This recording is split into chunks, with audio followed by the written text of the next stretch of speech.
Hi, good afternoon, Geetha. Hi, good afternoon, Shruti. Welcome. I welcome everyone who's here for the Ideal Careers for Your Personality Masterclass with Geetha. Geetha, thank you so much for taking the time to be here with us. Thank you, Shruti. My So pleasure. everyone, has different strengths and weaknesses and traits that lend to their success in different areas. Personally, I love personal attractions, creative-driven nature of my job. And not to blow my own horn, but I'm not bad at what I do either. But if you do put me in another setting, say, data driven or a nursing facility, I don't think I would really thrive in a career like that because I always believe we all have our very strong suits, and recognizing what type of personality you have is incredibly helpful in determining just what it is you should be doing with your life. In fact, I found this recent study of the impact of personality on career achievement really interesting. So they say while you very well could get involved in any career you choose, it's important to realize that your personality type greatly influences your professional success and happiness on that path. So Geetha, I leave the floor to you for you to take over on discussing what careers we should choose based on our personality type. Sure. Thank you, Shruti. Hi, all of you. Thanks for registering for this session and, of course, signing up as well, because sometimes after registration, signing up is the next task that you guys will have to do. The format of the session is going to be very simple. I'm just going to introduce myself, and I'm going to share my own thought process of what do I think, from an ideal careers for each personality type. And of course, I want to let you guys know that this is not like a prescription to say if this is your career type, this is what you could do. In fact, the entire deck is really going to be very open and very relative to how we could relate to a lot of them who's gone through certain changes from a career perspective based on how they are and how they have honed themselves to. So it's going to be very simple, very informal. So allow me to take you through the deck, and then probably we will have an interactive session at the end. So that's how I'm going to format the session. Right, that's my first slide. So what I really want to convey through this is okay, so let me just start introducing myself. I was so kicked that I went off to the first slide. So my name is Geetha Thiagarajan, and I head the HR function for Altimetrik. And Altimetrik is a digital transformation company working with other large organizations and helping them digitally transform. And been with Altimetrik close to a little over a year, and have worked for other organizations like Societe Generale, ANZ, and Deutsche Bank in the past. Apart from the role that I do, I also do a few leadership coaching and few mentoring sessions. So that is me. And hence, with all, and I've spent about 18, 19 years being in HR, and I think I take pride in kind of saying that yes, we've met so many varied kind of people and different personality types as well. Because being in this profession, what happens is you would have done so much of assessment that as you're talking, you're already judging everybody, saying, "Oh, this personality, this individual could be this personality type or that personality type." Though I don't call myself judgmental, but I think it's just become a part of the role that you kind of start assessing people to see where they fit into the organization and so on. So that said, is there an ideal personality type for any kind of role? Actually, no. I know the answer could be disheartening, but actually there's nothing like, if you have 10 different skill set, then you're going to fit a particular job A or job B. So that's never going to happen. So that's what we're going to talk through. I think the key most important thing for any individual who's looking at career or to do anything in their life is to really play to their strength, right? And it's important to know what your strengths are. a lot of us are really carried away by looking at the rest of them in the world, saying this person has done that, or for example, Tesla, example of Tesla or example of Apple. We use them all the time as examples. But then, yeah, I mean, you could just, according to me, you could just read those stories and get inspired. But yeah, you cannot become that, because everyone's strength is different. If you remember few decades ago, there was only two professions people would talk about, either a doctor or an engineer. But with time, I think we've all, shook hands with reality to say those are not the only two professions. There are so many other professions. And when you play to your strength, obviously it's going to work to your advantage. Let me use some of the corporate examples. I don't know if you guys relate to this, the PIP, which is a poor performers. There's a process in organization where we kind of identify certain poor performers, and we help them to kind of get out. Put a certain set of things that they have to complete, so that we help them get out of being a poor performer. But technically, if you see, maybe this is my personal view. I always find myself saying that probably we put the wrong person to do some job, and hence they've come up as poor performers. And in some of the experiments where we've tried moving them into different roles, they have really come out with flying colors. And this is something that I've done for years, so I could very bravely say that this is, everyone has a strength, and I think it is for individuals to really reflect and see what their strengths are. And that is why this slide. I mean, if you get a fish out of water, and because the fish's strength is to swim. So if you get the fish on land, and it's never going to survive, and we cannot judge a fish based putting on the land and saying, can you swim? That's exactly my point. And the next slide. This is another story. I'm going to just have a lot of stories, and then at the end of the slides, we will talk about some of the data points, some relativity to how you could read these slides. This one is about tapping your potential. This is about tapping your potential. A lot of us kind of know about ourselves, and we kind of say, okay, this is what I can do. My question is, have you ever gone out of that comfort zone and tried something new that we've never done in the past? And yeah, more often than not, we won't have, because because of the risk that you have to take, because of the ambiguity that is going to bring about, and hence there will be a lot of resistance. So, there is this little story about, wildlife, be it this cub that you're seeing on the slide, or the elephant. They're all tamed in a certain way, right? They're all tamed in a certain way. And after some time, what happens is they kind of believe that this is the way of life. For example, this cub is in a cage.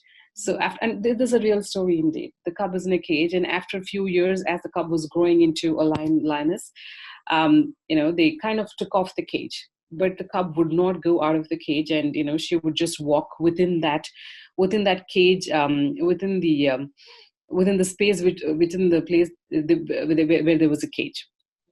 So this is again, I'm not saying this is how everyone is, but more often than not, this is what the case is, because we are taught certain things in a certain way, and we grew up believing that, and hence we haven't explored the regions that exist.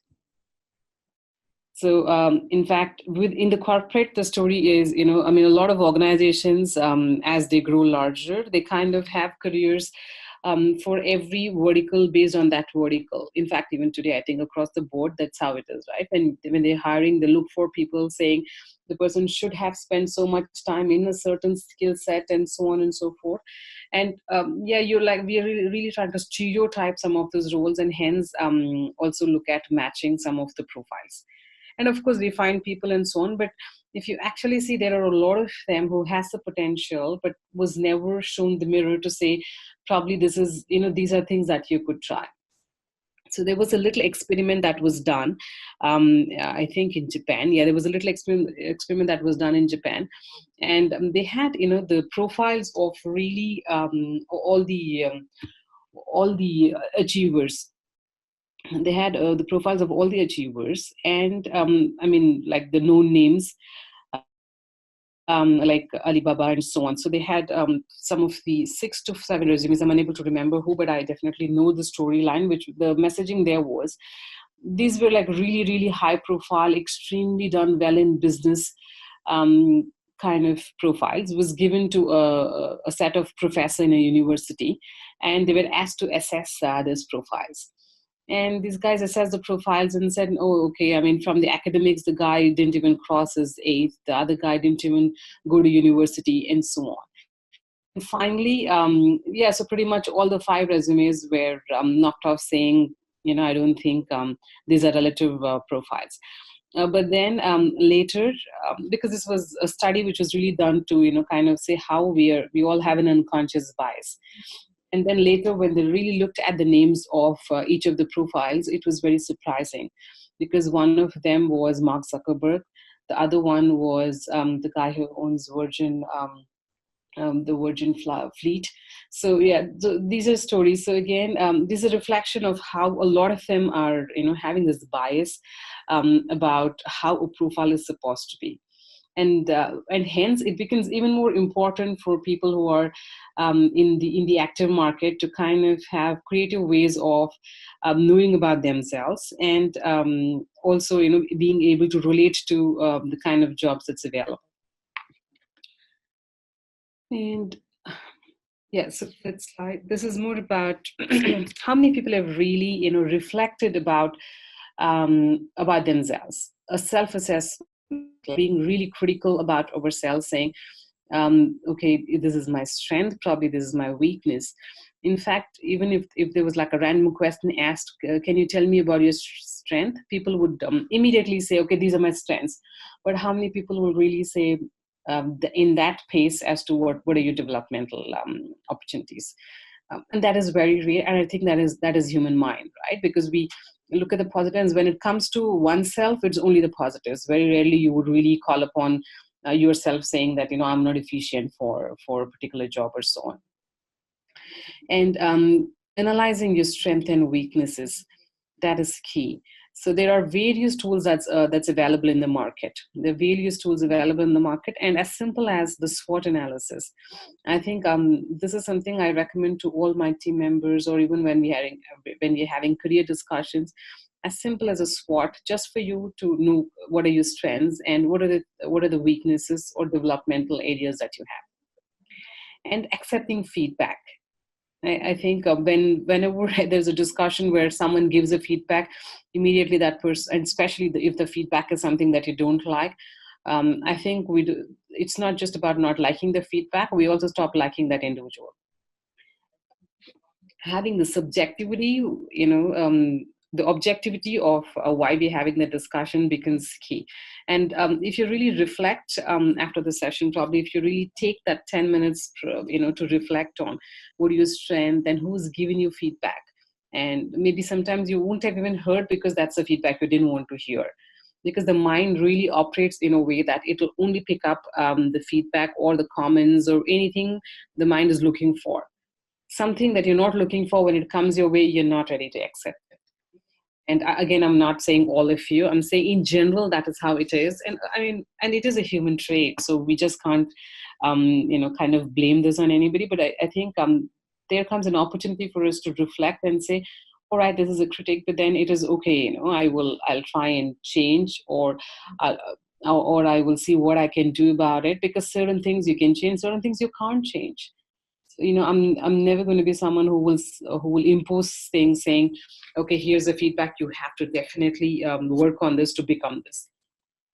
So you will have to really, really play to your strength. That's the key message for me throughout this slide. You have to play to your strength. And whenever you are critiqued at home, at work, in your friend circle, whatever, there must be a reason, right? Because if more than one person is saying something which is not very pleasant for you, instead of shying away from that entire thing, I would suggest reflect on that as to why somebody is saying that. because in today's world it's become so dynamic that nobody has that much time to kind of share with anyone, give a detailed feedback, help them get through things. It's so dynamic. So when you kind of hear something, it is as individual for each of us to pick it up and reflect and decide if you want to work on it.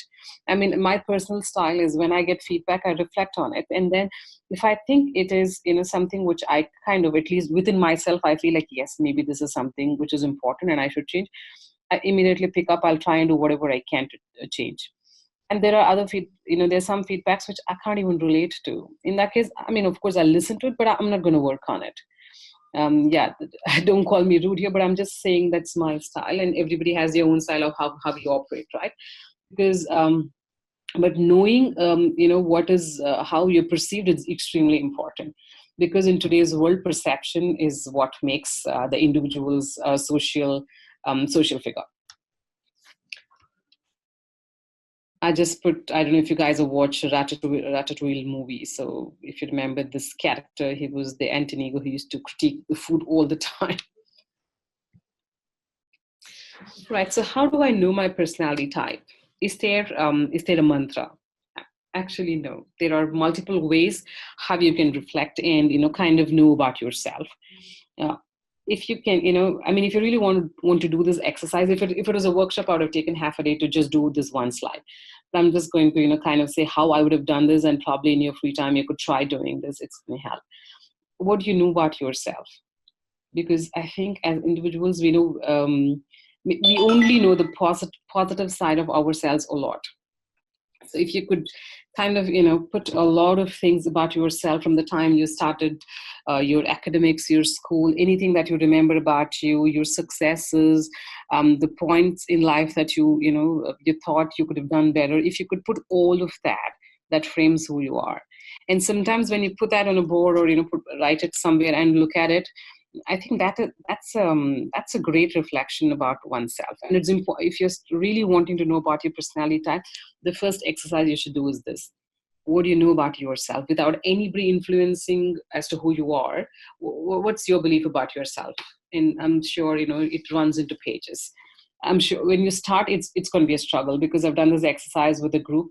When they start, it's so difficult. They can't even put more than, their name and their profession, or probably their demographic status, saying I'm married, I belong to this place, and so on. And if you really dig deep and look at, okay, when you were school, what were the things that you're really proud of? What were you involved in? Who influenced you in school? Who do you look up to? And then slowly move on from school to wherever you are at this point of time, and that becomes a beautiful reflection of who you are, and helps for you to build a base for assessing your personality. And the second one is, what have you heard others tell about you? Generally, yes. I mean, if it is good things, you will definitely remember. And in the second point of the exercise, I think you should just think of who are the ones that you don't like, because more often than not, you won't like someone because they would have said something that you won't like about you. So I mean, it is also important to gather the points, because you can't build a whole story just having all the happy side of it, because you'll be able to appreciate the happy side only if you know the other side. So it's good to even remember that and put that out there. I mean, if you're doing an exercise on a board, then put this, or if you're writing it up, put this in the side, so that you're able to look at both and see, are you what you think you are, or what's a perception that you've actually built for others. That's the second one. And your style at work and home don't have a big differentiation, because a lot of them, when you talk to them, they say, I'm very different at home, but I'm very different at work, and so on. I kind of believe personality traits are something that, that is built over so many years, that it's not going to be very easy to change it. And there is, there's no point shying away from it. But then, like I said, the opportunity is to kind of build on this strength. And sometimes if you really look at all of that, you're reflecting, you will find what you hear from home about you, or what you hear from your work colleagues or your social circle. there could be something which is in common. In fact, there must be a lot of them in common, unless you don't have too many masks that you are dealing with. Yeah, so we all have put up this mask in every situation, right? At work, you try to put on a mask. You don't become different. You can't. People saying this, I'm very different at work versus home. What that means is you put on a different mask. You are that same person that you wrote in the first line about yourself, right? But then at work, you have a different mask. At your social circle, you have a different mask. To your children, you have a different mask. Yeah, and I think all of us have learned to be that way. But again, we've kind of forgotten to really look into ourselves to understand who we are. So that's where the first point, reflection, should help. And stick to your natural style. Like I kind of said in the beginning, yes, it's important to kind of listen to some of those motivation talkers, or listen to some of those things that's changed for people. It's good to know about all the good things that's happening, and good to be influenced by them. But if that's not your natural style, you should not pick it up and try and be that. So, again, it's different for different people. So the entire deck is really based on what I think. So it's for you to kind of assess and see what works for you. Yeah, I think I talked about this as well. So as you were, as you grew up, do you remember what was your strength? If you could remember that, can you relate that to what, how in today's world, what are the things that you're doing, and how has those strengths evolved for you to support in the way you are today? If you could even relate to just one of them, then I would think you should spend more to see all the other strengths that you had and that you've not nurtured. Because life becomes so busy that we do not have time to nurture any of our strengths. We just get sucked up in our work, or at home, at work, or whatever it is. So I think it's always very important to keep nurturing our strengths, because that's what's going to take you to the next level. Yeah, I think we've talked about it. And yeah, from a profession perspective, today the number of options that exist, the known options are umpty, and the unknown are even more. We'll also talk about that. So these are, some of the examples. I'm sure, you all know each of them who's there on the slide.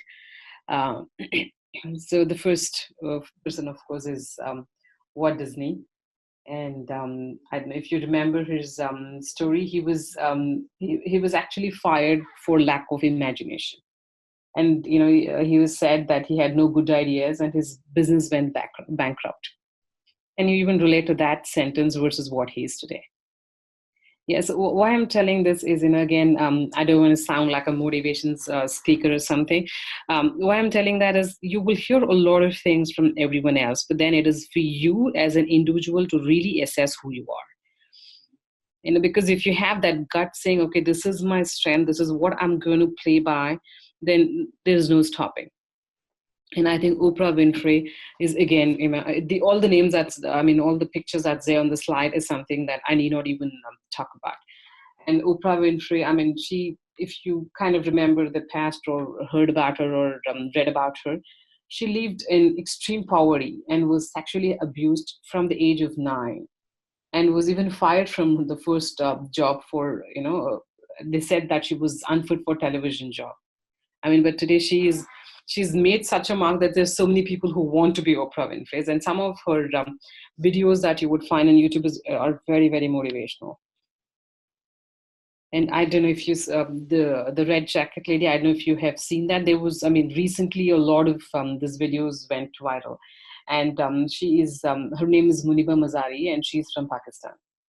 And she also has a very, very strong story for herself. In fact, she's called as the Iron Lady of Pakistan.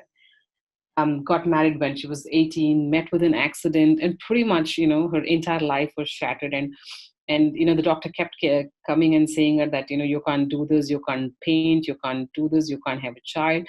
With all of that, I think she just, it was just her motivation. She knew what her strength was, and she was not ready to let go. And here she is. Today, she's again a very popular figure. And who doesn't like Harry Potter? So that's J.K. Rowling. She was a single mother, and in fact, before she could really become the stardom could hit her, she was penniless, jobless, and her first manuscript was rejected 12 times. So yeah, like I said in the beginning, yes, these are again stories to get inspired and probably pick up things that you can relate to, and see what are your strengths and play by it. Right. Now, all that said, if you ask me, am I recommending any assessment tools? No, I'm not recommending any assessment tools, but I will just give you some of the options that's available in the market, and it is for you to see how it works for you. So MBTI is a very common assessment tool. It's a Myers and Briggs test indicator, and it kind of tells every individual about their personality type. And I have tried this myself, and in fact, the personality types don't change in so many years. I did one 10 years ago, and I did one recently. It just remained the same, unless you have like a life-changing event or something. And the next one is RSI. That's the Richmond Survey Instrument, and generally used to understand what are the career motivators for every individual. So that's again available in the market. Sorry. The third one is Enneagram, and this is something which is available online itself. You could just give it a shot and see what kind of person you are. Sometimes doing this. I'm myself someone who can design assessment tools. So so I can just give you a gist of how these assessment tools are done. So based, for example, there are traits that we already identify, saying, okay, these are the traits that we want to find. And there are a lot of questions built around that. And of course, the questions are asked in different ways to ensure that the same answers picked up all the time, to ensure there's a consistency in defining or letting the person know what their personal traits are. So these are again available in the market, and sometimes it's like horoscope. So if not everything is matching, probably at least half of it at least tells you what it is, and you'll have to use multiple ways to kind of do this assessment about yourself. The fourth one is mind map. This is the simplest thing anybody could come up with. There's no particular way of doing this. You just put, in the first exercise where we talked about everything about yourself, and then you reflect on it. But it'll be good to have this mind map done along with somebody who knows you, so that you're able to get the good and bad, and you're able to kind of get a picture about yourself. Sometimes you'll be surprised to see, what this mind map could throw as results, because all of us have a perception about ourselves, saying this is what we are, this is how people perceive us. But then when you really, get to the reality, it could look really, really different. Yes, there are some rarities where people exactly, get the mind map of what they think versus what they have come up with. But otherwise, normally I haven't seen it's so similar from what they thought to what's come up on the deck. And with anything, any assessment you do, any feedback you do, the final tool that you have to use is reflect.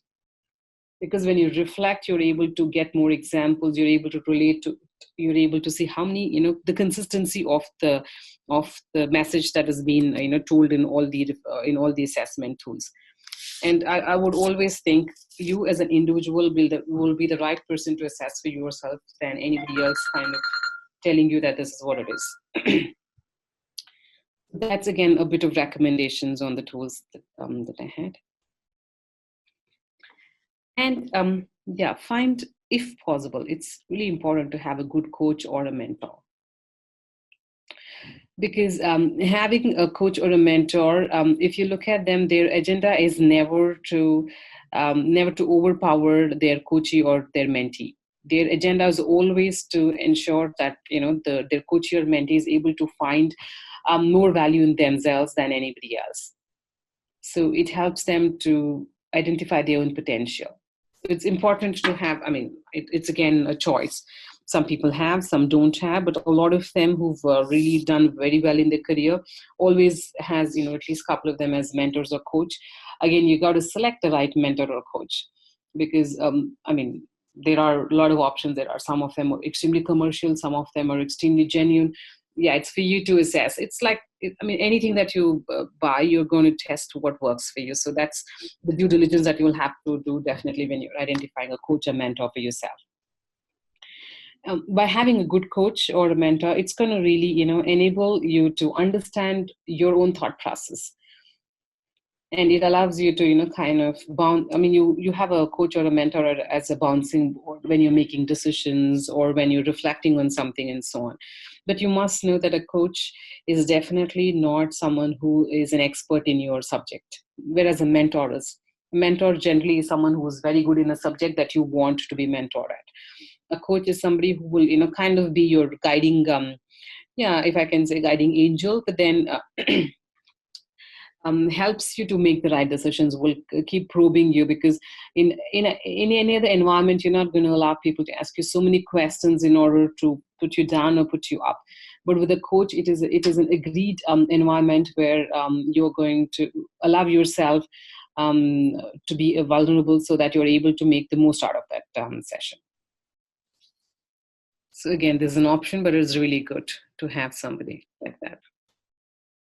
All right. So I thought, we'll also talk about some of the careers people have, kind of taken up. Of course, being in Bangalore, I know people, maybe the guys who've joined this session could also be out of Bangalore, I reckon. But generally, the Bangalore market is so much of IT and IT and IT. So, and everything is, surrounded with IT. Okay, if there's an IT company, yes, you need HR people for IT, you need finance people for IT, you need risk people for IT. So that's how it is designed. But if you really step out of that, of this well, step out of the syndrome of frog in the well, and you really look at it, it's surprising to see that there are so many other professions, and people are extremely happy doing, doing what they were doing. Also, remember, none of them started their academics thinking that these are the jobs that they're going to do. Right? I mean, I know a friend of mine who's, who kind of gets stale bread from all the places, and then there's a process that she does, and then they make magnets and they sell it off, and it's a huge business. And you must have seen all those funky one-liners on T-shirts. Yeah, so there are professions where people just write these statements and sell it off to the companies who are making T-shirts. And the ethical hacker, I think, if you guys are from IT, or if you are, if you have somebody in the family who's from IT, you will relate to this. So hackers, yes, it's not a good profession, but there are companies who hire ethical hackers. There are jobs like toy designers, baby name consultant, paper towel sniffers, because of the allergy and all that stuff. Companies are investing in all these weird jobs now. Face feelers, like the cosmetic companies, kind of have some of the women will come and try whatever they've created to see, how do they feel, so that their go-to-market strategy is built on that. And bet testers, I don't know if you guys saw recently, even that job was also up on LinkedIn saying it was actually called a bet tester. So that person's job is to really ensure, when they test the bed, they should tell if the bed is made in such a way that people will be comfortable in. Fortune cookie writers. When you go to those Chinese restaurants, have you seen those little fortune cookies that you crack, and you find those little paper little sentence in that, which really gives you a kick. Yeah, so that's another profession. And homework helpers. So what this means is for kids, the homework that they have to do. Now, given the kind of engagement all the parents have, there are so many people who cropped up as, who would help the kids do homework. And coffee taster, I think that is something which has been there for quite some time. I hear it's even a very extremely high paid job. And food critique, in fact, nobody creates this job as food critique. People start critiquing, and then based on a lot of these followers, they start saying that I'm a food critic. The profession becomes a food critic. I was just able to gather some of them, and I actually put only the professions where I knew I had at least one or two people that I could talk to and I could relate to what they're doing. But there's so many other jobs that I kind of came across, but I don't know anybody in those professions, and hence I didn't put that up. So ideally, what the slide means is nobody kind of, says, I am going to be like a fortune cookie writer. Nobody's going to say, this is what I want to become. Then slowly, you kind of, your natural style comes out, your natural strength comes out, and then you'll have to start kind of nurturing that, and that's where this leads into. So what I'm trying to say is there is no one career meant for a particular personality trait. You have to kind of keep exploring and seeing what's your strength. But also the other thing I would like to also say is, but you have to stay focused. You keep hopping from one thing to other, one thing to other, that's never going to keep you grounded. I mean, there are people who can still do that, but in a general sense, I would say if you found what your strength is, if you kind of know that this is the kind of job that's going to give you the satisfaction in all aspects, then you should really stay focused and do more from that particular focus that you have. So yeah, so when we're talking about the personality trait and how is it going to map to your career and so on, what's happening in the corporate side? What's happening in every organization? So what's happening in every organization is, yes, everybody is hired into a company with the assumption that they can do set of work that they are asked to do, but the the economy is changing so much, the market dynamics is so much. I mean, if you saw in the last 5 years, so many things have come up in the market. There are bots, there are AIs, there are so many more newer technologies. Guys who always call themselves techies are now saying, "My God, I know this new technology is something I have to go and learn." So there's so much more that is happening, and hence, people who are working in any companies as well cannot be in the comfort zone saying, "Okay, I've learned that, I've done that, now I'm settled in a job." They got to keep upskilling, and hence even organizations obviously will help in upskilling these people, and so they do a lot of bespoke programs, right? Because we can't say, all right, I mean, I want to upskill the entire organization and hence I'm going to have one course for all of you. So even organization understand that it has to be bespoke, because everyone is different, everyone's personality type is different, everyone's motivation is different, everyone's career aspirations are different, and hence this bespoke approach is the thing now in the market. So you will find a lot of them talk about for every individual we take care of them the way that their strengths are. So yeah, when you're in corporate, yes, you have a bit of an ecosystem or support system to help you get there. But if you're individuals or in your own business or trying to do something, I mean, for everything there's this little framework, but you could see what works for you. And letting go of older ways of operating. So with all the change, one thing which is a derailer or which could be weighing down is a lot of us get stuck in the old way of doing things, though there's newer technology, though there is, newer options of dealing with things. Sometimes it just happens that we end up saying, no, this is how I've done this all the time, so I don't want to change. And that is something that we have to break the shackles. And development interventions is another thing which you will again hear in a lot of corporates. It's just not about assessing what we should upskill people with, but also support them on the interpersonal skill. Because with I mean, there was this thing in the market of a few years going on saying, oh, there are so many bots, and there's so many other ways of doing things. So what's going to happen? So people are no longer going to be needed by business. So there was this little myth which was running in everybody's head, or for people whose jobs were becoming obsolete. But technically, if you see, the interpersonal skill is something that you can never take away from. You can never get a bot to have the interpersonal skill that any human being would have. In fact, when people talk to me, that's what I tell them. I mean, yes, there are bots, yes, there are AIs, but then I can never replace human beings. For example, it seems Tesla is talking about driverless cars. So what happens to all the drivers? I don't know, I read this article somewhere, and somebody said, so yeah, with all the driverless cars, you still need drivers to kind of train those bots, or to maintain those bots, or even like an anchor for the bots.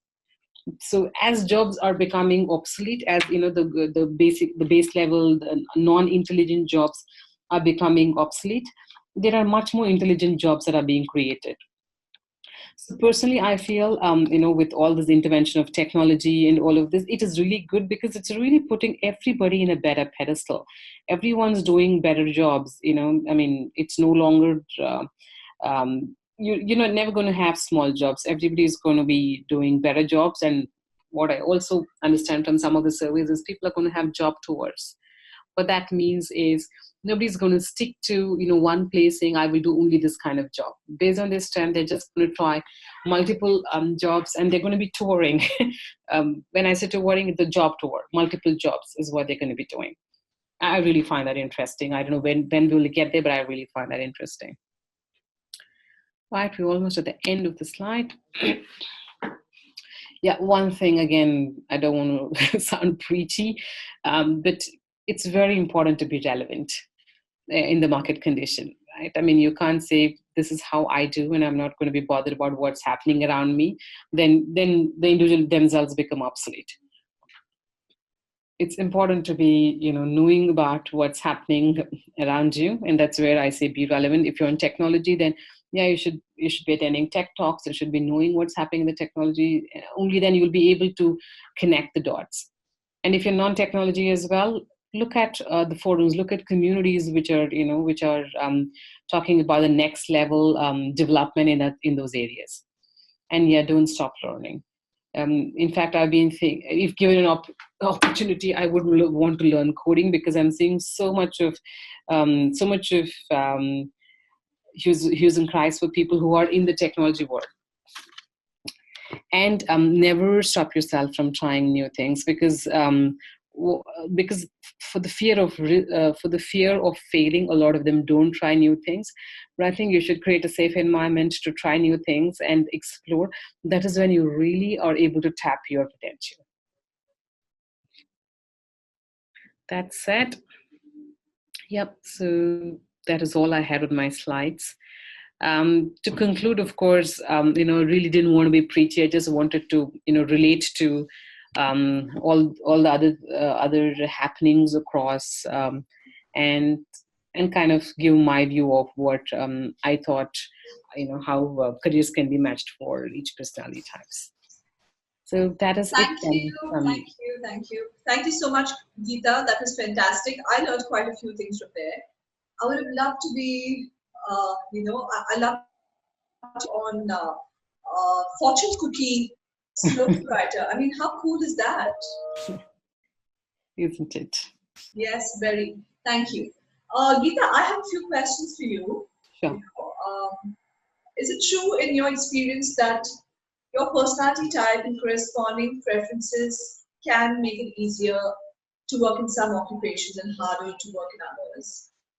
And as a result, people with certain personality traits find themselves in certain types of occupations and workplaces more often than in others. Okay. So let me just try attempting to that question. So yes, I think the basic personality type is going to play a huge role in the profession that you are in. But like I said, people have become really smart in, putting those masks according to the environment that they are in. So it just depends on how controlled you are with your masks on versus without masks. And depending on that, you can either kind of, confine to say you suit only a particular profession, or it could be like, you are someone who are extremely flexible enough to fit any of the profession.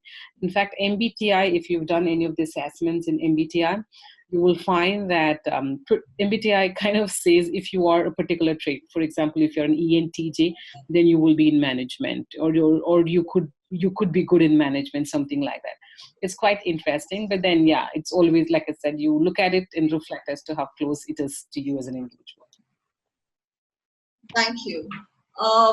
Geetha, can we just do a quick pop quiz, according to some material that I'd collected prior to our masterclass. Mm-hmm. There are 4 dimensions of personality, right? Yes. And according to them, they say there's an energy style that is 51% introvert and 49% extrovert. Yeah. What do you think? What kind of job would, fit that personality? If you actually see the introvert and extrovert, the way sometimes you read that is also slightly different, because generally people think introvert is someone who will not talk so much, or who's very quiet, whereas an extrovert is someone who's really peppy and who's very who kind of gives comfort to everybody who's in their company, kind of stuff. The way I kind of read that is, introverts are people who really derive their motivation or energy from self, from inside, and extroverts are people who derive the energy from outside. Yes, yes. Yeah. So if you could relate to that. So from an introvert perspective, I would think the jobs which are more thinking, which are more analytical, which needs a lot of analysis, which needs a lot of projection. All of these are something which I think are introvert kind of jobs. And extroverts are, people who derive energy from outside, are the sales, the business development. These are things that I think will fit the extrovert kind of profiles. Thank you. What about thinking style, which is the second dimension of personality? That is, sensors is around 73%, and being intuitive is 27%. Okay. Again, though these traits are assessed, I think people become very smart based on situations. True, Because right? when you're assessing the trait, people are generally very honest, so that they exactly know what they are about. But then, given that we are human beings with one extra sense than animals, so we just become smart in dealing with being sensory or being intuitive, and our reflex are really high. So, and hence, you kind of become you more react to the situation more than kind of really showing the trait that you are.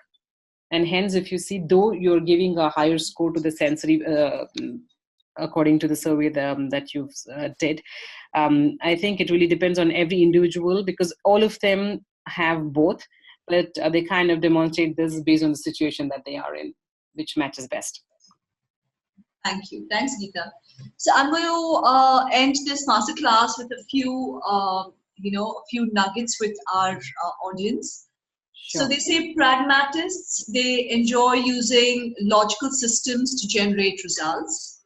We have caretakers who enjoy work when they can do things that help others. We have theorists who are interested in careers that allow them to think outside the box. And we have the empathists who enjoy careers that make the world a better place.